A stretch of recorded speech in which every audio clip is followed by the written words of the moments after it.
Shuttlecock. Such an emotive subject for badminton players around the world.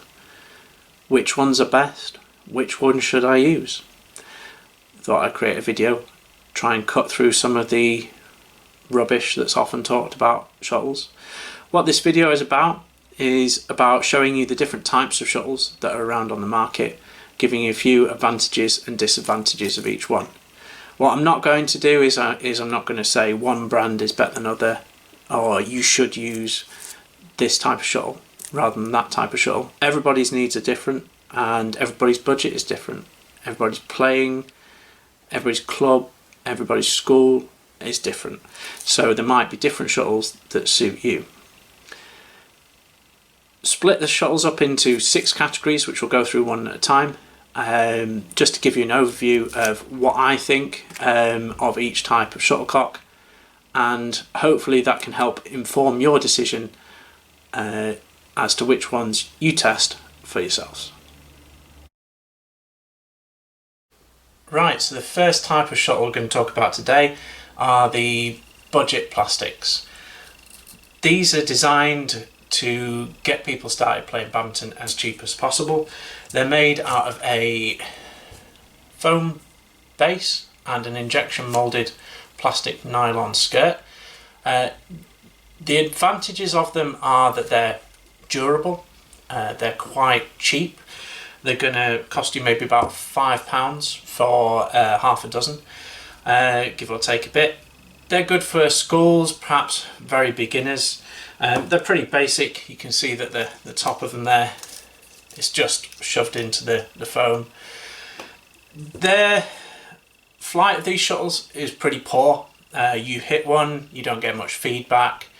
They fly very flat, very long way. If you hit them too hard, they'll just squeeze up and then fly like a bullet. So anyone playing some serious badminton probably should avoid these. So try not to buy the plastics with the foam base. So next up we have the cork based plastics. So these are more at the premium end of the market as far as nylon shuttlecocks go. So they have a cork base just there and the same sort of injection molded plastic nylon skirt.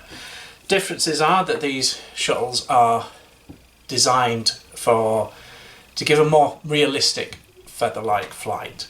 There's much variation within the categories, but in general the cork base gives them a much better hitting feel, just like the cork base on a feather shuttlecock. The nylon skirt is generally a little bit stronger, which gives them a more stable flight. Some of the most popular ones that we sell in the shop, the good old classic Yonex Mavis 300, which is still used a lot around here. The slightly better, more feather-like Yonex Mavis 600, and there's also the Ashaway Bird 2, which is their closest they can get to a feathered flight with a plastic shuttle. So these shuttles, they are a little bit more expensive. They're going to maybe cost you around £8 for half a dozen, but you can play up to a decent standard with them. They don't quite give you the sort of hitting feel and enjoyment that a feather does, but if you're quite cost conscious, these will last quite a while.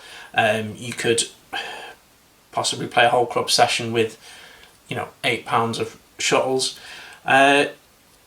So yeah, if you have to use a plastic shuttle when you're playing badminton, and I know a lot of people do, then try and get yourself a nice one, so at least you can get some enjoyment out of your game. Right, so the next type of shuttle we're going to look at is what I'm going to call, for purposes of this video, the low grade feathers. So these are the entry level feathers on the market, cork based, natural goose or duck feathers on the top. Now these are a natural progression for a lot of people. When they've been playing plastics, they think, oh, maybe we should play feathers, we'll be able to train better, we'll get better at playing badminton. The problem with low grade feathers is they're made to a budget. Now all the brands do them, I'm not picking on any particular brand, they're made to a price point. So they tend to have feathers that are not exactly straight, not exactly white, and quite thin around there, which makes them quite prone to breakage. Also, the cork that's in these low-grade feathers, it can be full of cavities. It's not particularly high grade, so it can often disintegrate and move around on a big impact. Feathers, they do cost a little bit more money. I'm going to say that for low-grade feathers you're going to be looking around £13, but bear in mind you do get a dozen in a tube, so you get twice as many. But I think the mistake a lot of people make is they're used to hitting a plastic, and when they hit a plastic they're really just smashing it as hard as you can. There's very little subtlety to some plastics games, so they just try and hit the plastic as hard as they can. When they first try a feather, the feather flies a bit differently, and they end up absolutely welting the feather, sometimes catching the ends of it, and then the feather dies very quickly. So people who are used to using plastics often hit the feathers very badly, at least for the first couple of sessions, and they end up going through a lot of these low-grade feathers very quickly. That puts them off because they've spent a lot of money, they're not used to shuttles breaking, and then they go back to using plastics forever, which is a shame. You know, low-grade feathers are, you know, great for what they do. If you do want a cheap feather for training, or you want multi-feeds or something like that, you know, maybe you can get away with using more juniors who don't hit it very hard, something like that. But in general, my advice would be to buy the best quality shuttle you can, because in the end it will save you money. I've recently been hitting with some of these low quality feathers, and you can break one within a couple of minutes, and once you've broken off a bit of the end of the feather, or a couple of feathers in a row, it's pretty much unusable. You can't use it for knock-ups, it flies all over the place. The only other slight downside for these is that compared to some better feathers, they don't have that real feedback, and they don't particularly fly as straight as perhaps some of the better shuttles. So the next category is a type of shuttle that I'm going to call hybrids. A lot of you won't be as familiar with these, but there's something that's new onto the market. I think it's basically where the future of badminton is going to go, but for the moment there's a lot of companies sort of vying for a bit of market share in this new area of badminton shuttlecocks. So as I showed you on a previous video about plastic shuttlecocks, there has been attempts in the past to make shuttlecocks that are fully synthetic, that fly like a feather, like this Victor Carbon Sonic.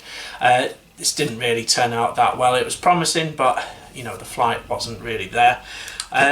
Now new competitors coming onto the market which are much better.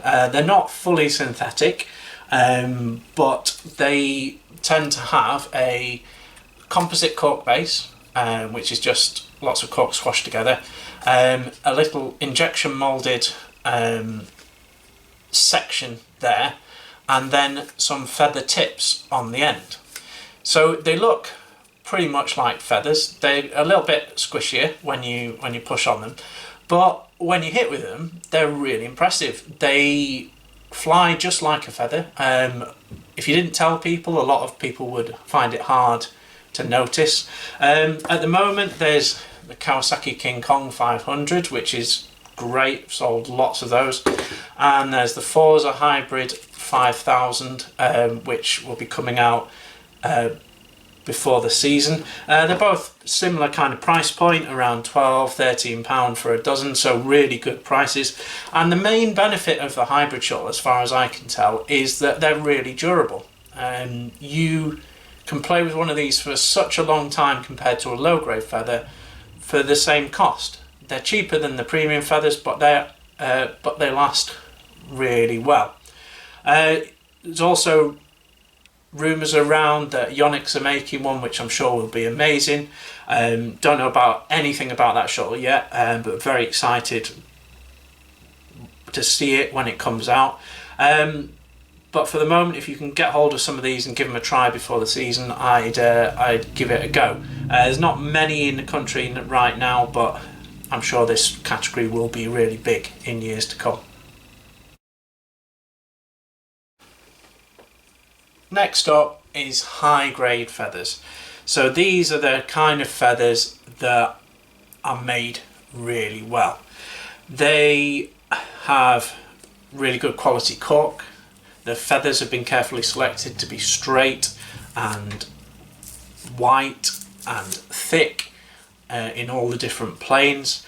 They're quite durable compared to the low grade shuttles, and the playing experience of them is fabulous. Again, cork base, usually a goose feather, grade A or AB.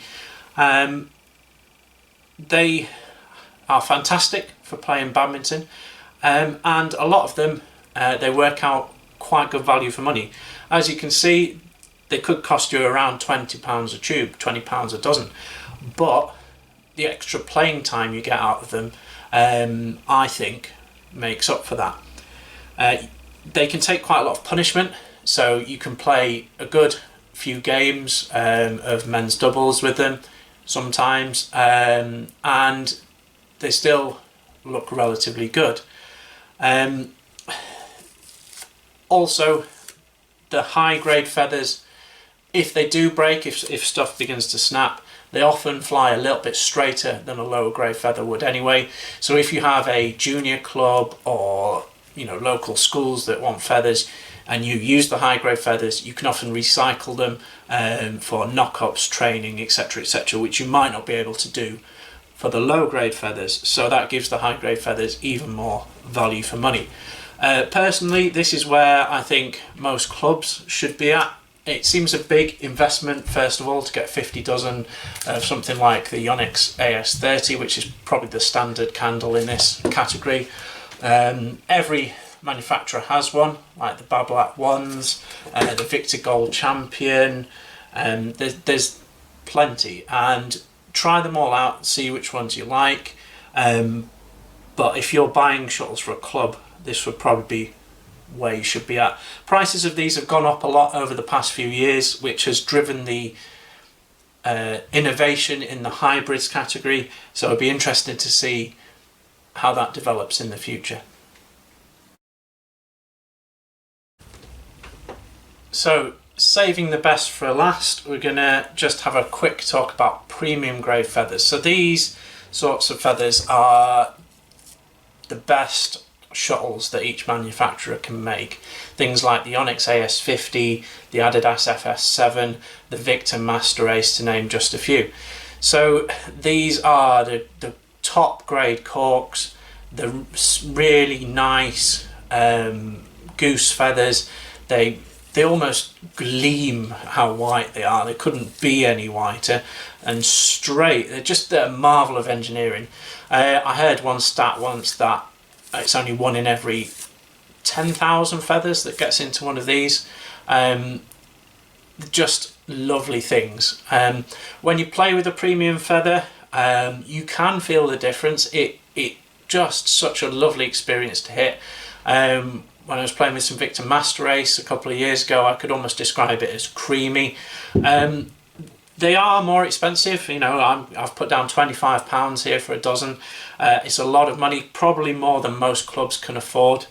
But if you're really seriously into badminton, or you know someone who is, maybe it's worth just buying them a tube for a present so they can keep one in their bag. They are lovely, but out of the reach of most people. These are the kind of things that players play with in tournaments.